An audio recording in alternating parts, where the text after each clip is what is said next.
কখন কি বলে নির্মল আক্তার আমি বুঝি না। আমি প্রস্তুত হয়ে আছি, বরঞ্চ উনি ওনাকে সাবধান করে দেন, ওনার বিরুদ্ধে 64টি জেলায় মামলা হচ্ছে। আমার যত ফ্যানরা আছে মত দেওয়ার সাথে মামলা করবে। আমি মত না দিলে মামলা করবো। আমাদের মেইন ছিল আজকে মত বিনিময়। আমরা নতুন কমিটি যারা আসছি তারা মত বিনিময় করেছি। আর আপনারা সবাই মোটামুটি জানেন, এটা সবাই অবগত যে বিজ্ঞ আদালতে একটা রিট করা হয়েছে, সেটা মামলা চলমান। ওইখানে আমরা মানে আদালত প্রতি আমাদের সবারই শ্রদ্ধা রয়েছে। ওইটা একেবারে আইনের পক্ষেই, আইনের ভাবেই যাবে। ওই বিষয় নিয়ে আমরা কোনো আলোচনা করিনি।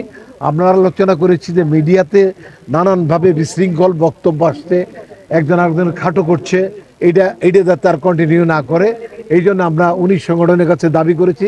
তারা বলেছে এটা তারা ড্রাস্টিক একটা অ্যাকশন নেবে চিঠির মাধ্যমে, যাতে ভবিষ্যতে করে এরকম কথা আর কাউকে না বলে। স্পেসিফিক আমরা একজনের নাম বলেছিলাম, যার নাম ইতিমধ্যে বলেছি, তাকেও তার একটা চিঠি দিয়ে দিবে এর মধ্যে। এটা ডেফিনেটলি সুস্থ হয়ে নির্বাচন হয়েছে এবং আদালতে এটা বিচার চলছে, নিয়ম টিয়ম তারা তদন্ত করে দেখছে। আর যেটা প্রধান নির্বাচন কমিশনার আজকেও ছিলেন, উনি বলেছে আমি সুস্থ নির্বাচন করে দিয়েছি, এই বিষয়ে কোনো রকম সন্দেহ কারোর মধ্যে নেই। আরেকটি বিষয় যেটা জানতে চাচ্ছেন আমি ক্লিয়ার করে যাচ্ছি, যে যাকে আমরা নোটিশ করেছি যে জবাব দেওয়ার জন্য, ওটা চলমান, ওটা 7 দিন, তারপরে 5 দিন, তারপর 3 দিন, তারপরে আমরা ওটা ডিসমিস করে দেবো। যখন নিপুণ আক্তার আমাকে নিয়ে প্যানেল করলো তখন এই কোশ্চেনটা উনি করেন নাই কেন? আমি কোথা থেকে আসলাম? উনি যখন প্যানেল করলেন, আমাকে ভাইস প্রেসিডেন্টের নির্বাচন করালেন, তখন উনি কি ভুলে গেছিলেন যে আমি মেম্বারটা আসলাম?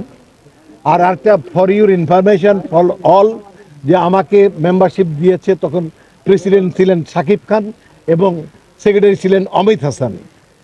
ঠিক আছে, তো এই বিষয়ে আমার মনে হয় যে উনি কখন কি বলে নির্মল আক্তার আমি বুঝি না। আমার মেম্বারশিপ নিয়ে কোনো রকম প্রশ্ন কারোরই নাই। ওনার ইদানিং ওনার ব্রেনে জাগ্রত হয়েছে, এটা আমার মনে হয় ঠিক হয়ে যাবে বিষয়টা।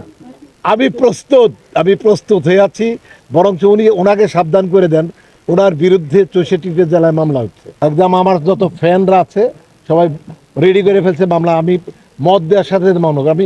আমি মত না দিলে মামলা করবো। মামলাটা হলো আমার মানহানি করা হয়েছে। যারা আমার ভক্ত, তারা যেহেতু আমার সংগঠন করে, আমাকে নিয়ে পোস্ট করে, তারা এলাকার জনগণের কাছে তারাও মানহানির পর্যায়ে গেছে।